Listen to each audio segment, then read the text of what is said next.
there's 5 of them. Wow, there's 5 of them. What's good, my fellow peasants? How are you all doing?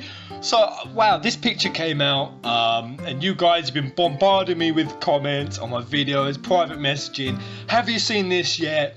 No, time to do another theory video. I wasn't planning to do any more FF15 videos on summons, weapons, Knights of the Round, or whatever the fuck we've got in this game, because quite frankly, now guys, at this point, after this video pictures come out, I'm fucking stumped. I don't know what the fuck is happening.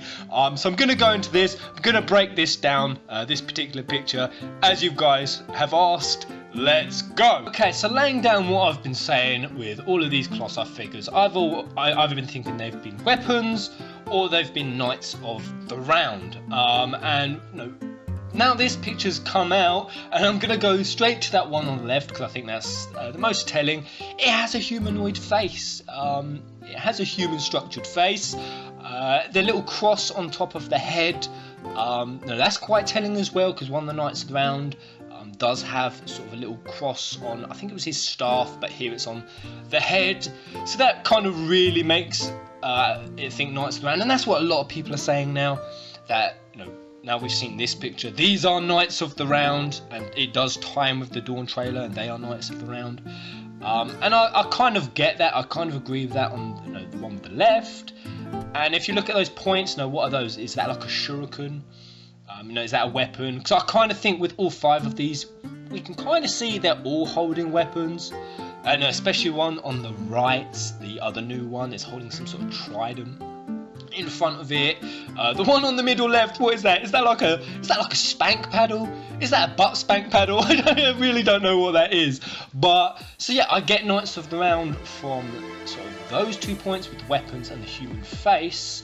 And you know, going back to the Dawn trailer, I got Knights of the Round from the 2 on the outside, the far left and the far right. They had quite human structures. It looked like a chest plate. And of course we got the thematic themes of the Knights of the Round. But other than that, these kind of don't look human. I mean, let's be honest. That's really where the resemblance ends. You know, take this one in the middle. Are those genuine horns? Are they genuine horns? Are they horns from a helmet? And even if that's the case, the helmet doesn't even look like the shape of a human head. And you know, take the one that looks like Sapphire Weapon, because fucking hell guys, it does. It looks like Sapphire Weapon, period. You know, that doesn't look like a helmet. It kind of looks like his actual head. Square must be doing this intentionally, because that quite clearly resembles Sapphire Weapon. From the proportions of the spike on top of its head, to the shape of the eyes, to, you know, the shape of the head, to, you know, what is this? These fins. They look like fins, right? And of course Sapphire Weapon has fins. So what the fuck are these? Are they weapons, or are they Knights of the Round? Or are they both? Are they both? But then it kind of makes no sense that both knights and weapons would be in the picture. Sort of, you know, whatever these 5 figures are, surely they're all of the same thing, the same entity, the same thing. And in this picture, I think I can see both, and that is why I have concluded the only logical explanation is Square are trolling us. They're trolling us! Now, not in a bad way, I just think that Square Enix have genuinely taken the rulebook and thrown it clean out the fucking window. Clean! I think they know exactly what they're doing. I think they know that looks like Sapphire Weapon. I think they know that looks like FF10 Weapon. I think they know that when they did that silhouette, it looked like the silhouette of Emerald Weapon. And they know, in the Kingsley movie, that looked like Diamond Weapon. I think they know full fucking well what they're doing, and they are the master trolls. I wouldn't put it past Square Enix. They've done stuff like this before. I even kind of love them for it, I really do. Do you remember when the FF7 got announced on PS4, came on stage, got everyone hyped. You know, this was back when everyone wanted a remake. This was a year ago. Got everyone hyped up, everyone thought, yes, it's happening. Came on stage and then announced it was actually just a port onto PS4 original, and literally the internet blew up with crazy rage about it. And then no less than 4 months later, guys, they announced the remake. And as they announced that fucking remake, they told us that they'd already known about the remake for a year. So that meant that when they told us about the port, They knew full well that a remake was happening. They knew it would cause a stir. They knew it would ignite the fires of people demanding a remake, getting that sort of stir going.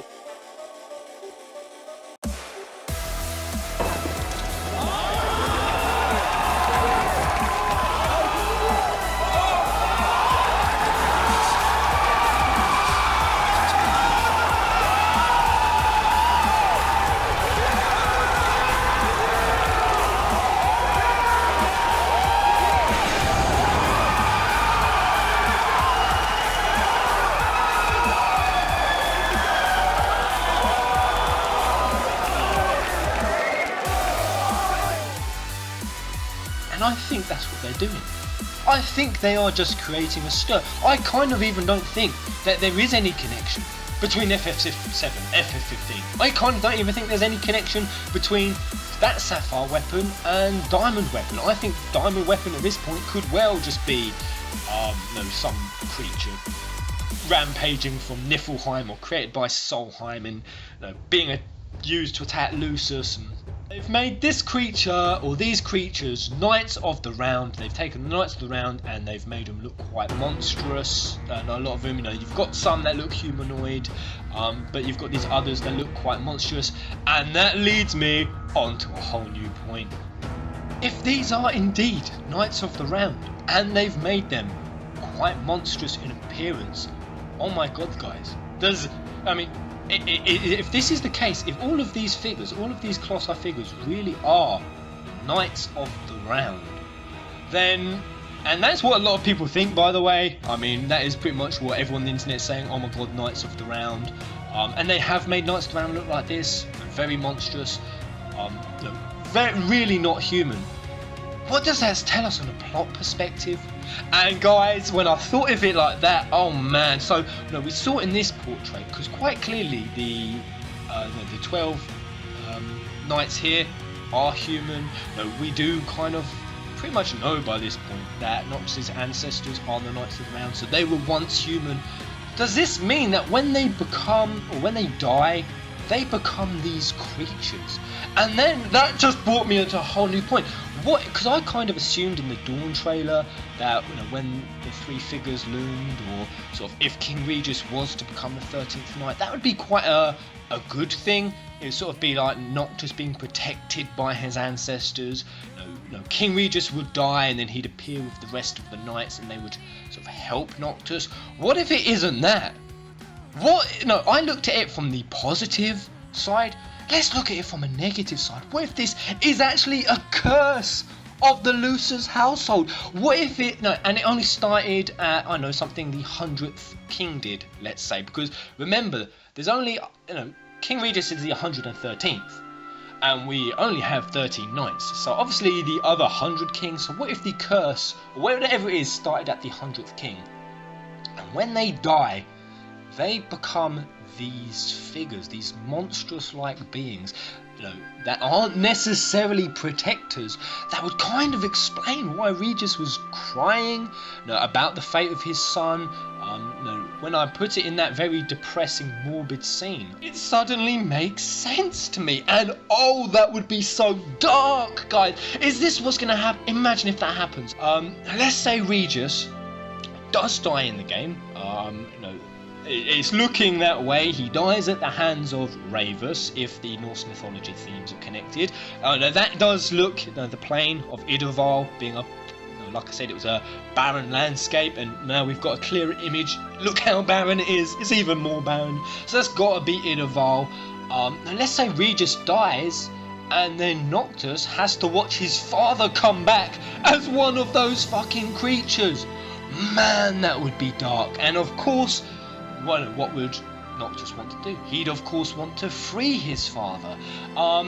With the connections of Odin, now saying Regis is Odin, or he represents Odin, perhaps that's how Regis might come back as the 13th Knight. He might come back in a few, because Odin has been some strange shapes.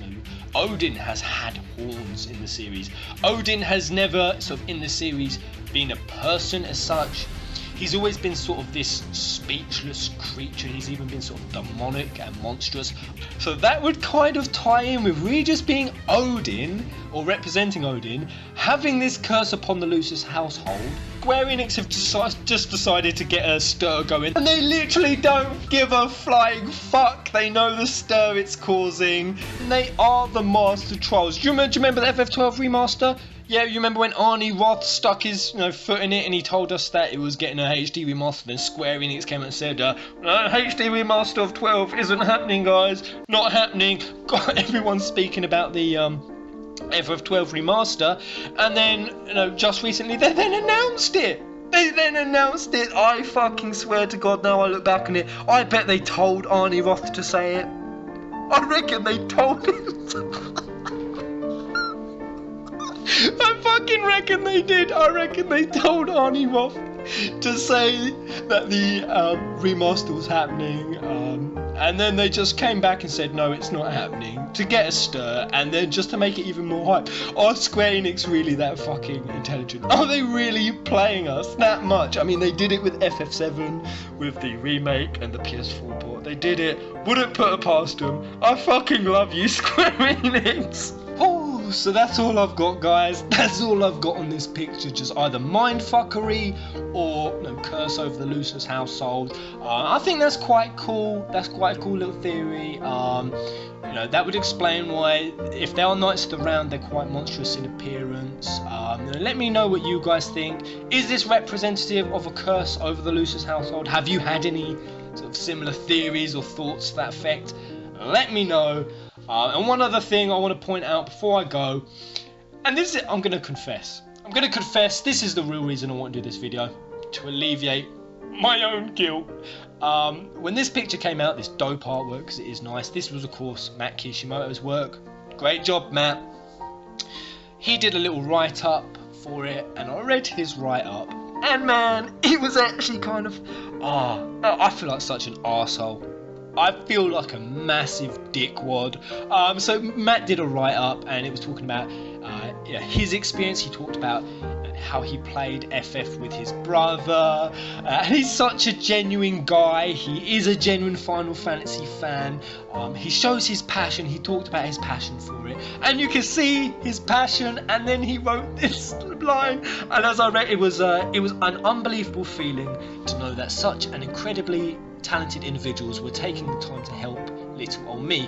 This even after I butchered the Trial of the Titan demo and failed to redeem myself afterwards. By the way, I'm still not sure what happened. I can do better than that, I promise. Oh, when I read that, man, I felt my guilty conscience. I feel like such an arsehole. Right, this isn't acceptable. I can't leave it that we gave such a nice guy, or I gave such a nice guy a hard time about his platinum demo, even though it was a bit wank, and his ATR a hard time, even though, funnily enough, ironically enough, his ATRs are the ones I've done most theory videos on.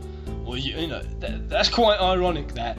And that I gave him such a hard time for that Titan demo, and I'm not even fucking joking now. I'm flipping on myself, right? I'm being deadly serious here now. When I think about what Matt had to do, he had to stand on stage with that controller. Has anyone tried standing up, by the way, with the controller? It's awkward as fuck! And the fact that he was on the middle of the stage, a couple of feet away from any kind of monitor, and he had the pressure of tens of thousands of people. Let me guarantee to you, if I was in Matt's shoes and I had to play, I would have been browning my pants, and I would have been, even without the pressure of the audience, I probably would have just played shitter than him. Just from the mere fact of having to stand feet away from a screen. So the fact that he even did what he did do during the Titan demo, I mean, it's perfectly understandable. So we're flipping it, guys. I've decided we all love Matt. We all love Matt. You love Matt. I love Matt. That's a fact. We all now love Matt. Matt, if you were watching this, I might even put this on the thumbnail. Matt Kishimoto, you're alright, son. You're cool with me. In fact, we all love him so much. We're going to watch his demo now, guys.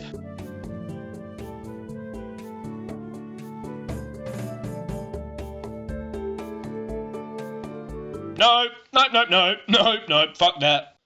that's it, guys. Hope you enjoyed this video. I'm coming up to 1,000 subs now. Holy shit, you guys. You've been asking me, coming up to 1,000 subs, do I plan on doing a special video? Well, I'm thinking maybe I have to. I guess I might have to. I can't actually even believe I've got 1,000 subs. I mean, I think I've only... what's the date? My first video.